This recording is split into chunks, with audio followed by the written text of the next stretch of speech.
Bonjour à tous, je suis le pasteur Firmin Niali de l'église New Life Christian Center à Londres.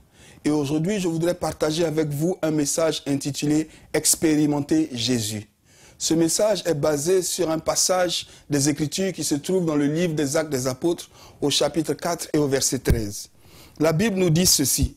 « Lorsqu'ils virent l'assurance de Pierre et de Jean, ils furent étonnés, sachant que c'étaient des hommes du peuple sans instruction, et ils les reconnurent pour avoir été avec Jésus. » Pierre et Jean étaient des hommes simples, des hommes du peuple, des hommes sans instruction.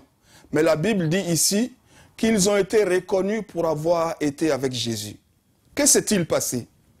Pierre et Jean, dans le chapitre précédent, avaient fait un grand miracle. Et le peuple qui a vu ce miracle était dans l'étonnement.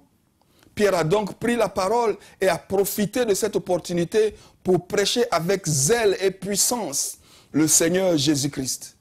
Et on voit déjà Pierre, en s'adressant au peuple, qui parle avec un courage extraordinaire, un zèle extraordinaire. Il va même jusqu'à leur dire, vous avez crucifié le saint, vous avez crucifié le juste, vous avez voulu qu'on vous donne un meurtrier à la place de celui qui est juste.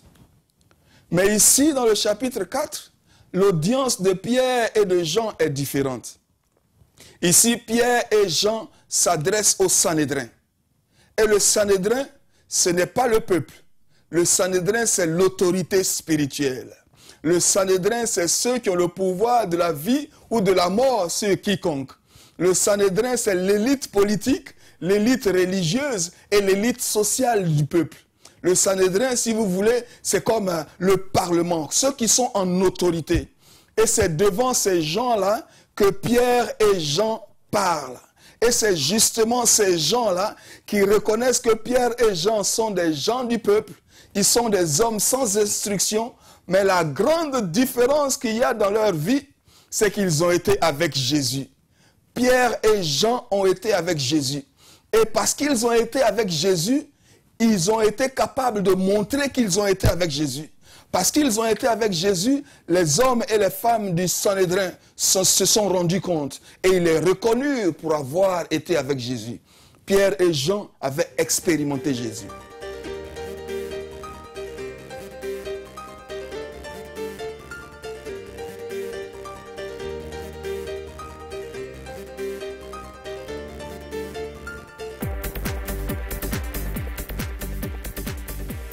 Dans le passage que nous venons de lire, la Bible nous dit qu'ils virent l'assurance de Pierre et de Jean. Ils virent l'assurance de Pierre et de Jean. Ils ont vu l'assurance de Pierre et de Jean. Ils ont été étonnés par l'assurance de Pierre et de Jean. Ils connaissaient Pierre et Jean comme étant des gens du peuple. Ils savaient que Pierre et Jean n'étaient pas des gens qui avaient une grande instruction. Ils savaient que Pierre et Jean n'étaient pas de l'élite sociale. Et le Sanhédrin était composé d'hommes qui avaient une grande éducation, qui avaient de grands diplômes. Mais ces gens qui avaient de grands diplômes et qui avaient une grande autorité étaient étonnés de l'assurance de ces deux individus sans instruction, ces deux individus du peuple. Et ils les reconnurent pour avoir été avec Jésus. Leur apparence n'avait rien d'attirant. L'apparence de Pierre et de Jean n'avait rien d'attirant. Et combien voit-on aujourd'hui le contraste entre ces apôtres, ces disciples de la première église et les chrétiens de notre ère d'aujourd'hui, qui mettent tout leur dévolu dans l'apparence extérieure. La Bible nous dit que l'apparence de Pierre et de Jean n'avait rien d'attirant. Ils n'étaient pas de la haute classe sociale.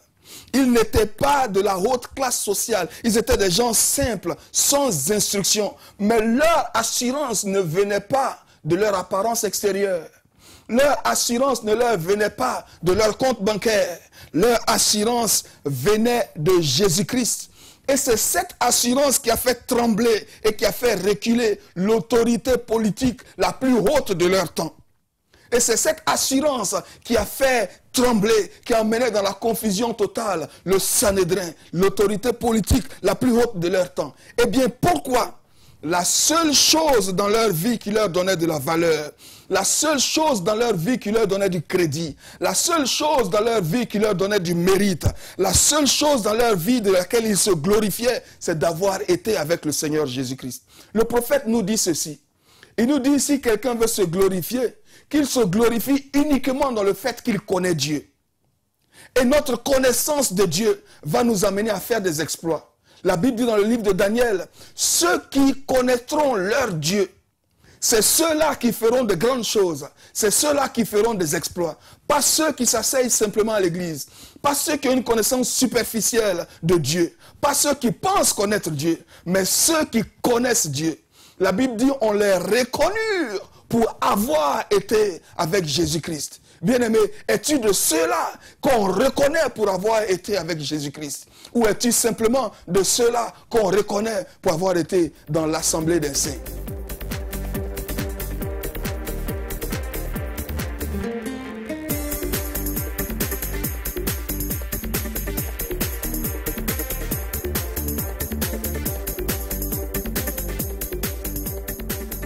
Cet homme, Jésus, est l'homme le plus extraordinaire qui ait vécu sur la face de la terre. Cet homme, Jésus, est l'homme le plus puissant qui ait vécu sur la face de la terre. Cet homme, Jésus, est l'homme incomparable. Cet homme, Jésus, est l'homme qui a marqué avec le plus d'impact le monde dans lequel nous vivons aujourd'hui. Et aucune vie humaine, aucun être humain ne peut subir aucun autre impact, aucune autre influence plus profonde, plus puissante que celle que Jésus-Christ peut exercer sur la vie d'un homme. Je veux bien répéter ce que je viens de dire. Aucune vie humaine, aucun être humain ne peut subir une influence, ne peut subir un impact plus profond que celui que Jésus-Christ de Nazareth peut exercer sur la vie d'un homme. Aucune drogue ne peut te donner l'impact que Jésus-Christ peut te donner. Aucune somme d'argent ne peut te donner l'impact que Jésus-Christ peut te donner. Jésus-Christ est celui-là même qui a bouleversé la vie et le courant de l'histoire de ce monde. Laisse-moi te parler rapidement des gens que Jésus-Christ a bouleversés. Jésus-Christ a bouleversé la vie des premiers apôtres. Ces premiers apôtres ont suivi Jésus-Christ. Et que sont-ils devenus? Nous apprenons, l'histoire nous apprend par exemple que Matthieu est mort par l'épée en Éthiopie. Matthieu a suivi Jésus-Christ. Sa vie a été tellement transformée par Jésus-Christ qu'il a donné sa vie, il est mort par l'épée. Marc a été traîné par les chevaux dans les rues d'Alexandrie jusqu'à la mort. Luc a été pendu en Grèce. Pierre a été crucifié la tête en bas. Jacques a été tué à coups de massue à Jérusalem. Jacques, le fils de Zébédée, a été égorgé par Hérode. Barthélemy a été battu à mort en Turquie. André a été crucifié sur une croix en Ix. Thomas a été poignardé en Inde. Jude a été tué par des flèches. Matthias a été lapidé et égorgé, celui qui avait remplacé Judas. Barnabas a été lapidé à mort. Paul a été égorgé sous l'empereur romain qui a cette grande réputation de persécuteur des chrétiens, l'empereur Néro. Tous ces hommes avaient quelque chose en commun. Ils avaient expérimenté Jésus-Christ. Jésus-Christ a eu un impact dans leur vie, au point où leur vie n'avait aucun autre sens que de vivre pour Christ. Paul ne nous dit-il pas que pour lui, mourir est un gain, vivre c'est Christ. Si je vis, ce n'est plus moi qui vis, c'est Christ qui vit en moi. Et la vie que je la vis par la foi au Fils de Dieu qui s'est donné pour moi.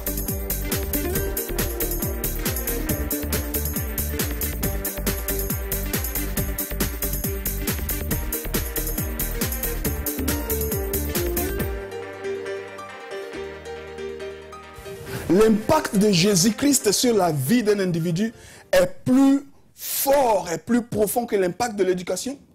L'impact de Jésus-Christ sur la vie est plus profond que l'impact de la culture. L'impact de Jésus-Christ est plus profond que l'impact de la religion. L'impact de Jésus-Christ est plus puissant que l'impact de l'argent. L'influence de Jésus-Christ est plus puissant que l'impact des plaisirs de ce monde. L'impact de Jésus-Christ est plus puissant que l'impact de toutes sortes d'addictions. L'impact de Jésus-Christ est plus puissant que l'impact de la drogue et de l'alcool et de la cigarette. En fait, l'impact de Jésus-Christ brise l'impact de l'addiction. Il est tellement plus puissant que l'impact de l'addiction qu'il brise l'impact de l'addiction. Laisse-moi te dire quelque chose. Quand Jésus-Christ fait son entrée, tout autre impact n'a aucune autre option que de donner le chemin. Parce que l'impact des impacts, celui dont le nom est supérieur à tout nom, est entré dans ta vie. Expérimenter Jésus-Christ, ça va au-delà de venir simplement écouter un prédicateur à l'église. Expérimenter Jésus-Christ est une rencontre personnelle entre Jésus-Christ et un homme. Et voilà le sens du christianisme. Être chrétien, c'est bien plus que changer de programme le dimanche. Oui, certaines personnes allaient faire des courses le dimanche. Certaines personnes allaient à la plage le dimanche. Certaines personnes allaient au football le dimanche et maintenant elles se retrouvent ensemble pour chanter, pour danser. Non, être chrétien, c'est bien plus que ça. Être chrétien, c'est expérimenter Jésus-Christ. Être chrétien, c'est rencontrer Jésus-Christ.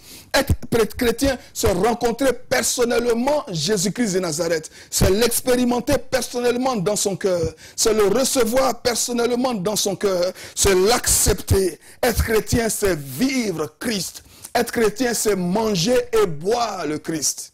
Bien-aimé, Jésus-Christ était confronté à des Juifs à qui il a dit, si vous ne mangez pas le Fils de Dieu, si vous ne me mangez pas, et si vous ne buvez pas mon sang, alors vous ne pouvez rien faire avec moi. Et ces gens étaient complètement choqués parce que le Seigneur venait de leur dire. Et la Bible nous apprend qu'il disait que ces paroles étaient trop dures. Et ils ont commencé à se retirer. Mais bien aimé, être chrétien, ce n'est rien d'autre que de manger et de boire Jésus-Christ de Nazareth. Beaucoup de gens sont assis malheureusement dans nos églises qui n'ont jamais expérimenté Jésus, qui n'ont jamais reçu la puissance du Saint-Esprit, qui n'ont jamais reçu Jésus-Christ, mais qui se contentent de l'église. Non, bien-aimé, va au-delà de ce que tu vois et cherche à recevoir le Seigneur Jésus-Christ. Lui seul peut transformer ta vie. Lui seul peut te donner l'assurance que Pierre et Jean avaient. Lui seul peut transformer ta vie au point où toute la communauté qui t'entoure sera dans l'étonnement. Sera dans l'étonnement de l'assurance, de ce nouveau zèle que tu as. Expérimenter Jésus.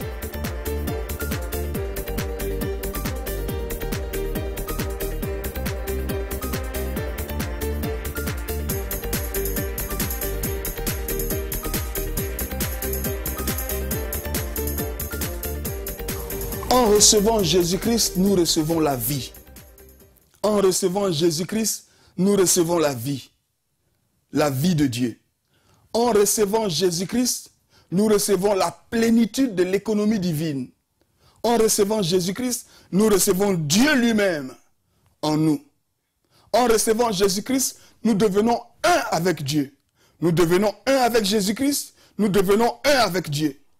Il a plu à Dieu de déverser en Jésus-Christ la plénitude de la divinité.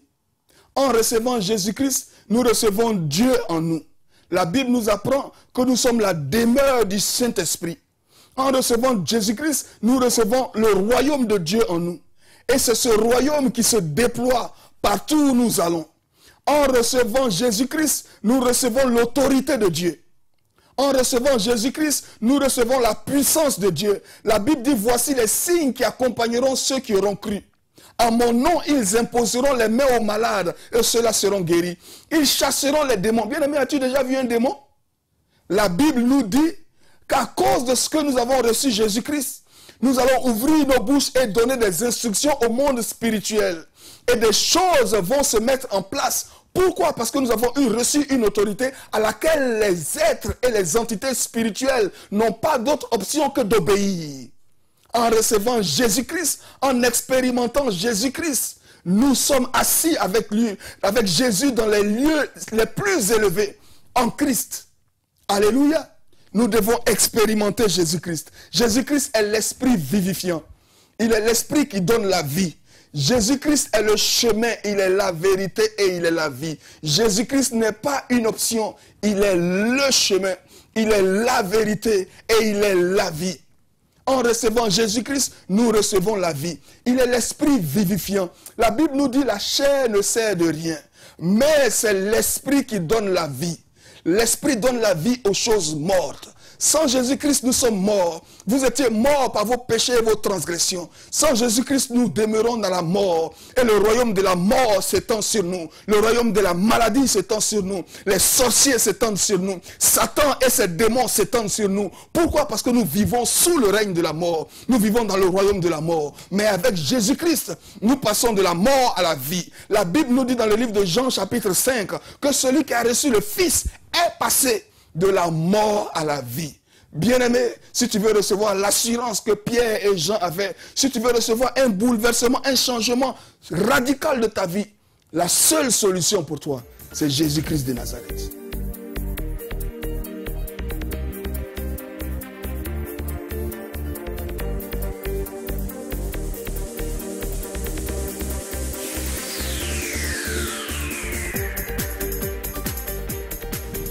Le seul grand problème que nous rencontrons dans l'Église aujourd'hui, et c'est une remarque personnelle, le seul grand problème que nous rencontrons dans l'Église aujourd'hui, c'est que nos églises sont souvent remplies de gens, d'hommes et de femmes, qui n'ont pas réellement expérimenté le Seigneur Jésus-Christ. Vous voyez bien, mais une chose est de venir à l'Église, mais une autre chose est d'expérimenter le Seigneur Jésus-Christ.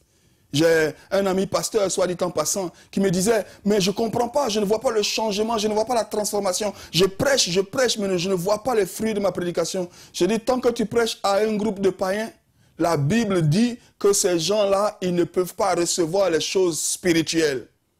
L'homme animal, l'homme charnel ne reçoit pas les choses de l'esprit. Et ce dont nous avons besoin, c'est recevoir Jésus-Christ. Une chose est de louer, de danser, de se lever, de chanter, mais une autre chose est de recevoir et d'expérimenter Jésus-Christ. Et ceux qui expérimentent réellement Jésus-Christ ont leur vie transformée. Non seulement leurs habitudes du dimanche, mais leur vie entière est transformée. Et ils sont capables de surmonter les situations les plus difficiles, les plus terribles de la vie. Vous savez, il y a des gens que les démons tourmentent. Mais il y en a d'autres qui tourmentent les démons. Il y a des gens que les démons fatiguent. Mais il y en a d'autres qui fatiguent les démons. Il y a des gens qui ne dorment pas, qui viennent à l'église, qui sont chrétiens, mais qui n'arrivent pas à dormir. Dès qu'ils ferment les yeux, ils sont poursuivis par des êtres spirituels méchants, des gros chiens noirs, qui les poursuivent dans leurs rêves. Mais il y a des gens qui sont des chrétiens, qui dès qu'ils se couchent, dorment paisiblement comme des bébés. Il y a des chrétiens qui ont peur des sorciers. Mais il y en a d'autres chrétiens qui font trembler les sorciers.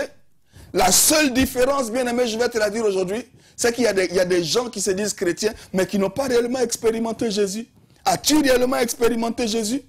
As-tu réellement reçu Jésus? Je vais te dire 3 choses que Jésus peut faire dans ta vie. 3 choses que expérimenter Jésus peut envoyer dans ta vie, peut provoquer dans ta vie. Il y a bien plus que ces 3 choses, mais je vais les résumer et te dire rapidement 3 choses que Jésus-Christ peut faire dans ta vie.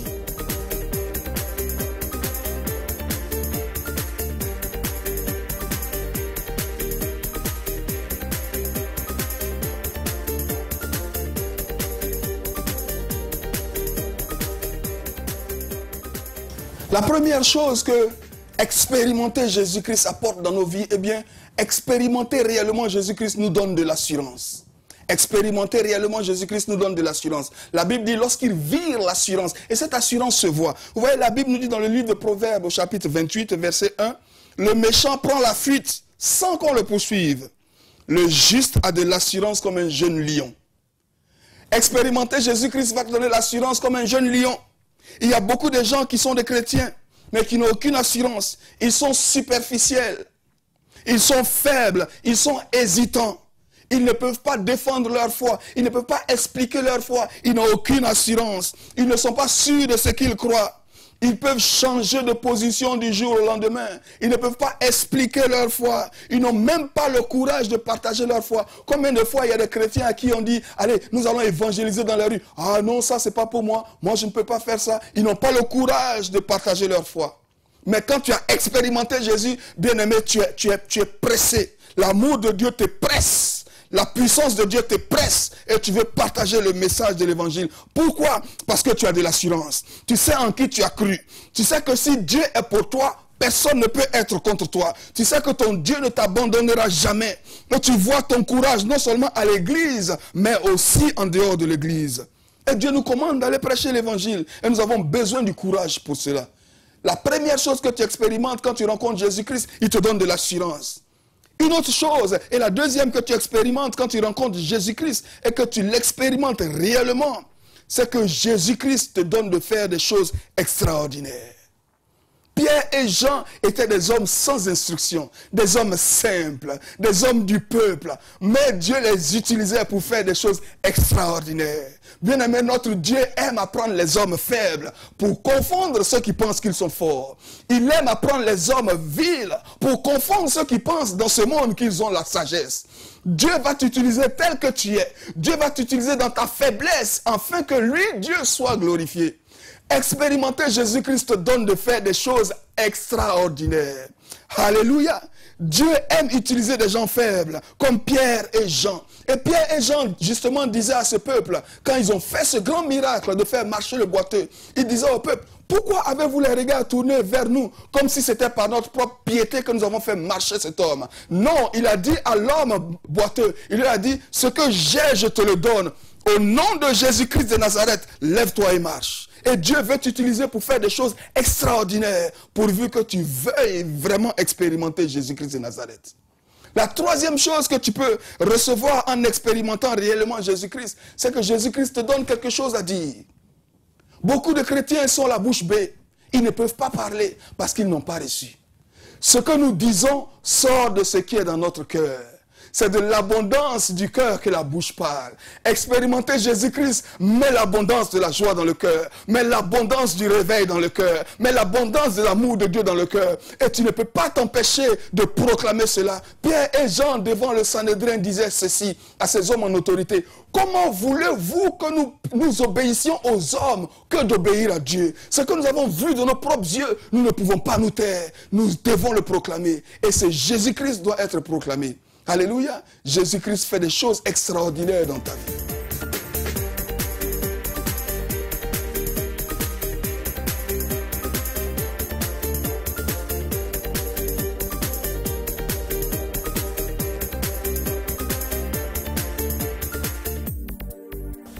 Il y a des gens, des chrétiens, qui peuvent parler, converser de tous les sujets, du matin jusqu'au soir, qui peuvent parler du sport, qui peuvent parler de l'actualité, qui peuvent parler de la politique, qui peuvent parler de la situation en Afrique, au Moyen-Orient, qui peuvent parler de leurs relations, qui peuvent parler de toutes choses, mais qui ne parlent pas de Jésus.